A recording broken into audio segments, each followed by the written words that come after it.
മലപ്പുറം അങ്ങാടിപ്പുറത്ത് വീട്ടിൽ വൻ കവർച്ച. വീട്ടിൽ സൂക്ഷിച്ചിരുന്ന 12.5 പവനും 25,000 രൂപയുമാണ് മോഷണം പോയത്. മോഷ്ടാവിനായി തിരച്ചിൽ ഊർജിതമാക്കിയിരിക്കുകയാണ് പോലീസ്.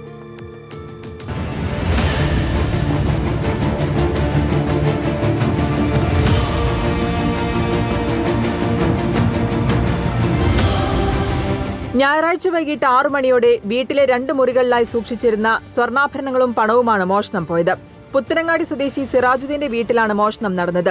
വീട്ടിലുള്ളവർ ബന്ധുവീട്ടിൽ പോയി അല്പസമയം കഴിഞ്ഞ് തിരിച്ചെത്തിയപ്പോഴാണ് മോഷണം നടന്ന വിവരം ശ്രദ്ധയിൽപ്പെട്ടത്. മോളെ കാതിത്തതും എന്റെ കാതിത്തും ഒന്നും ഇടാൻ പറ്റില്ല.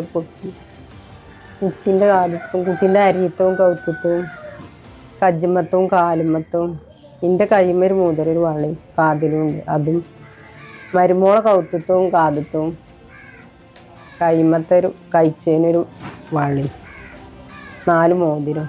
അപ്പോൾ ഇവിടെ ഉണ്ടായിരുന്നു. പണ്ട് 12 പവനം, ചില 12.5 13 പവനത്തോളം ഒക്കെ പവൻ. വീടിന്റെ താഴ്ഭാഗത്തെ 2 വാതിലുകളും പൂട്ടിയ നിലയിൽ തന്നെയായിരുന്നു.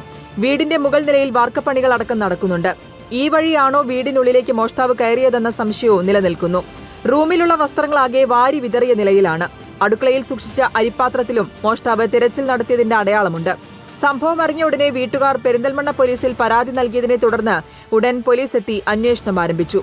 റിപ്പോർട്ടർ, മലപ്പുറം.